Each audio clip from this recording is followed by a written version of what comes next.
"Onto the boat!" Tom shouted. "Quick! Leave all that! Run!" Suiting his own words, he ran for the boat, patches flapping and instrument cases on his back banging together. "You on the boat!" he shouted. "Wake up, you fools! Trollocs!" Rand jerked his blanket roll and saddlebags free of the last thong and was right on the Gleeman's heels. Tossing his burdens over the rail, he vaulted after them. He just had time to see a man curled up on the deck beginning to sit up, as if he had only that moment awakened, when his feet came down right on top of the fellow. The man grunted loudly. Rand stumbled, and a hooked catch-pole slammed into the rail just where he had come over. Shouts rose all over the boat, and feet pounded along the deck. Hairy hands caught the railing beside the catch-pole, and a goat-horned head lifted above it. Off balance, stumbling, Rand still managed to draw his sword and swing. With a scream, the Trolloc dropped away. Men ran everywhere on the boat, shouting, hacking mooring lines with axes. The boat lurched and swung as if eager to be off. Up in the bow, 3 men struggled with the Trolloc. Someone thrust over the side with a spear, though Rand could not see what he was stabbing at. A bowstring snapped and snapped again. The man Rand had stepped on scrabbled away from him on hands and knees, then flung up his hands when he saw Rand looking at him. "Spare me!" he cried. "Take whatever you want! Take the boat! Take everything, but spare me!" Suddenly something slammed across Rand's back, smashing him to the deck. His sword skittered away from his outstretched hand. Open-mouthed, gasping for a breath that would not come, he tried to reach the sword. His muscles responded with agonized slowness. He writhed like a slug. The fellow who wanted to be spared gave one frightened, covetous look at the sword, then vanished into the shadows. Painfully, Rand managed to look over his shoulder and knew his luck had run out. A wolf-muzzled Trolloc stood balanced on the railing, staring down at him, holding the splintered end of the catch-pole that had knocked the wind out of him. Rand struggled to reach the sword, to move, to get away, but his arms and legs moved jerkily, and only half as he wanted. They wobbled and went in odd directions. His chest felt as if it were strapped with iron bands. Silver spots swam in his eyes. Frantically, he hunted for some way to escape. Time seemed to slow as the Trolloc raised the jagged pole as if to spear him with it. To Rand, the creature appeared to be moving as if in a dream. He watched the thick arm go back. He could already feel the broken haft ripping through his spine, feel the pain of it tearing him open. He thought his lungs would burst. "I'm going to die.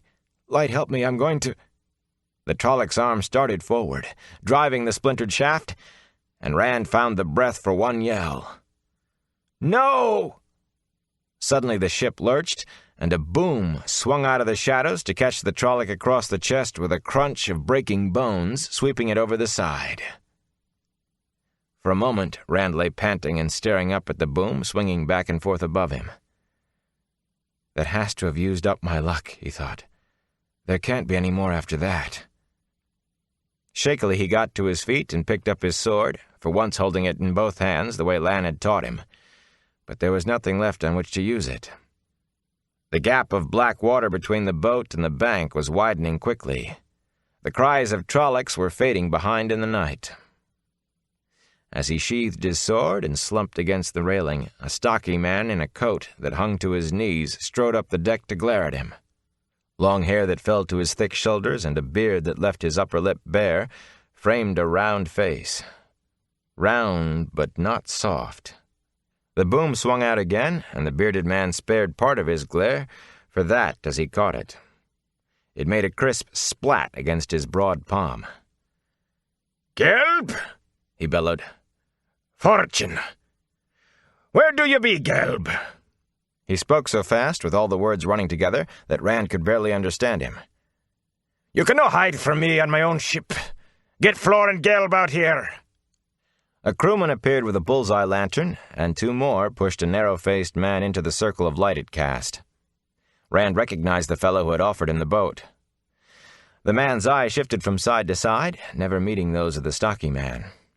The captain, Rand thought. A bruise was coming up on Gelb's forehead, where one of Rand's boots had caught him. "Were you no supposed to secure this boom, Gelb?" the captain asked with surprising calm, though just as fast as before. Gelb looked truly surprised. "But I did. Tied it down tight. I admit I'm a little slow about things now and then, Captain Domon, but I get them done." "So you be slow, do you?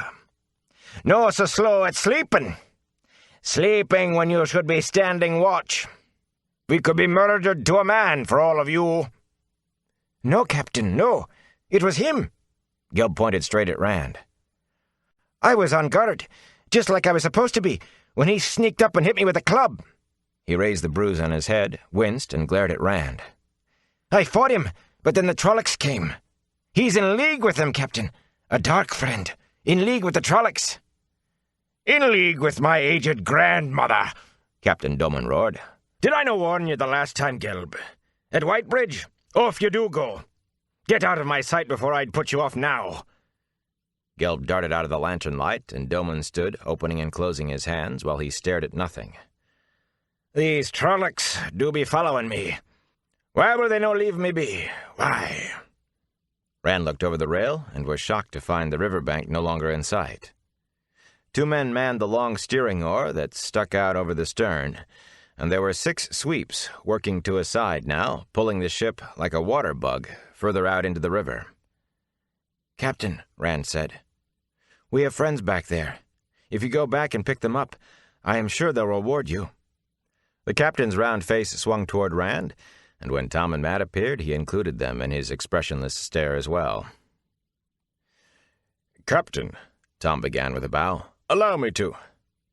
"You come below," Captain Domon said, "where I can see what manner of thing be hauled up on my deck. Come. Fortune desert me. Somebody secure this horn-cursed boom." As crewmen rushed to take the boom, he stumped off toward the stern of the boat.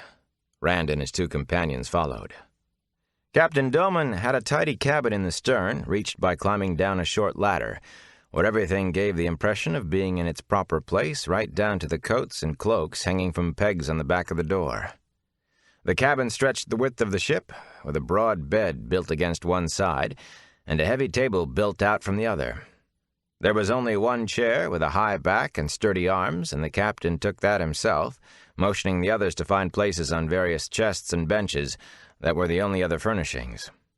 A loud harumph stopped Matt from sitting on the bed. "Now," said the captain, when they were all seated, "my name be Bale Domon, captain and owner of the Spray, which be this ship. Now who be you? And where be you going out here in the middle of nowhere? And why should I no throw you over the side for the trouble you've brought me?" Rand still had as much trouble as before in following Domon's rapid speech. When he worked out the last part of what the captain had said, he blinked in surprise. "Throw us over the side?" Matt hurriedly said, "We didn't mean to cause you any trouble. We're on our way to Camelin and then to—" "And then where the wind takes us," Tom interrupted smoothly. "That's how gleemen travel, like dust on the wind. I am a gleeman, you understand, Tom Maryland by name." He shifted his cloak so the multi-hued patches stirred as if the captain could have missed them. "These 2 country louts want to become my apprentices, though I am not yet sure I want them." Rand looked at Matt, who grinned. "That be all very well, man," Captain Domon said placidly, "but it tells me nothing. Less.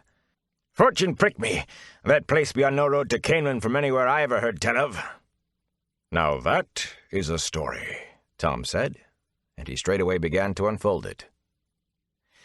According to Tom, he had been trapped by the winter snows in a mining town in the mountains of mist beyond Baerlon. While there, he heard legends of a treasure dating from the Trolloc Wars, in the lost ruin of a city called Ardhall.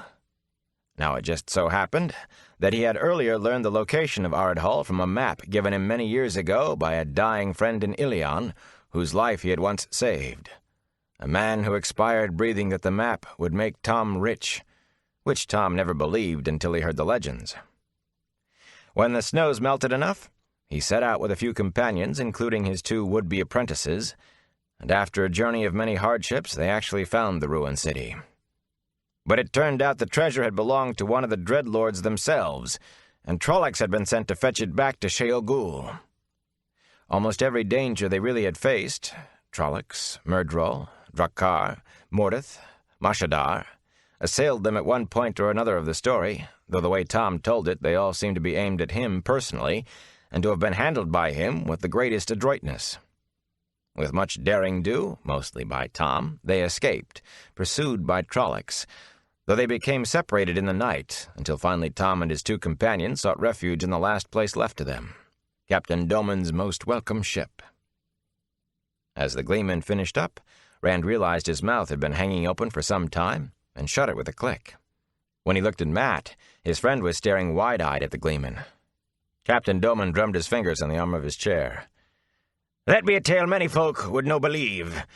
Of course, I did see the Trollocs, did I no?" "Every word true," Tom said blandly, "from one who lived it." "Happen you have some of this treasure with you?" Tom spread his hands regretfully. "Alas, what little we managed to carry away was with our horses, which bolted when those last Trollocs appeared. All I have left are my flute and my harp, a few coppers, and the clothes on my back. But believe me, you want no part of that treasure. It has the taint of the Dark One. Best to leave it to the ruins and the Trollocs." "So you've no money to pay your passage. I'd no let my own brother sail with me if he could no pay his passage, especially if he brought Trollocs behind him to hack up my railings and cut up my rigging. Why should I no let you swim back where you came from and be rid of you?" "You wouldn't just put us ashore," Matt said. "Not with Trollocs there." "Who said anything about shore?" Domon replied dryly. He studied them a moment, then spread his hands flat on the table. "Bail Domon be a reasonable man. I'd no toss you over the side if there be a way out of it. Now, I see one of your apprentices has a sword. I need a good sword, and fine fellow that I be, I'll let you have passage far as Whitebridge for it." Tom opened his mouth, and Rand spoke up quickly. "No!" Tam had not given it to him to trade away. He ran his hand down the hilt, feeling the bronze heron. As long as he had it, it was as if Tam were with him. Domon shook his head. "Well, if it be no, it be no. But Bail Domon no give free passage, not to his own mother." Reluctantly, Rand emptied his pocket. There was not much, a few coppers, and the silver coin Moraine had given him. He held it out to the captain. After a second, Matt sighed and did the same. Tom glared, but a smile replaced it so quickly that Rand was not sure it had been there at all. Captain Domon deftly plucked the 2 fat silver coins out of the boy's hands and produced a small set of scales and a clinking bag from a brass-bound chest behind his chair. After careful weighing, he dropped the coins in the bag and returned them each some smaller silver and copper. Mostly copper. "As far as Whitebridge," he said, making a neat entry in his leather-bound ledger. "That's a dear passage just to Whitebridge," Tom grumbled. "Plus damages to my vessel," the captain answered placidly. He put the scales and the bag back in the chest and closed it in a satisfied way. "Plus a bit for bringing Trollocs down on me, so I must run down river in the night, when there be shallows aplenty to pile me up." "What about the others?" Rand said. "Will you take them too? They should have reached the river by now. Or they soon will, and they'll see that lantern on your mast." Captain Domon's eyebrows rose in surprise. "Happen you think we be standing still, man? Fortune prick me, we be 3-4 miles downriver from where you came aboard. Trollocs make those fellows put their backs to the oars, and they know Trollocs better than they like. And the current helps, too. But it makes no never mind. I'd no put in again tonight if my old grandmother was on the river bank. I may no put in again at all until I reach Whitebridge. I've had my fill of Trollocs dug in my heels long before tonight, and I'll have no more, can I help it?" Tom leaned forward interestedly. "You have had encounters with Trollocs before? Lately?" Domon hesitated, eyeing Tom narrowly, but when he spoke he merely sounded disgusted. "I wintered in Saldea, man. Not my choice, but the river froze early, and the ice broke up late. They say you can see the blight from the highest towers in Moradon, but I've no mind for that. I've been there before, and there'll always be talk of Trollocs attacking a farm or the like. This winter past, though, there be farms burning every night. Aye, and whole villages too, betimes. They even came right up to the city walls. And if that be no bad enough, the people be all saying it meant the Dark One be stirring, that the last days be come." He gave a shiver and scratched at his head, as if the thought made his scalp itch. "I can no wait to get back where people think Trollocs be just tales. The stories I tell be travellers' lies." Rand stopped listening. He stared at the opposite wall and thought about Egwene and the others. It hardly seemed right for him to be safe on the spray, while they were still back there in the night somewhere. The captain's cabin did not seem so comfortable as before. He was surprised when Tom pulled him to his feet. The gleeman pushed Matt and him toward the ladder, with apologies over his shoulder to Captain Domon for the country louts. Rand climbed up without a word.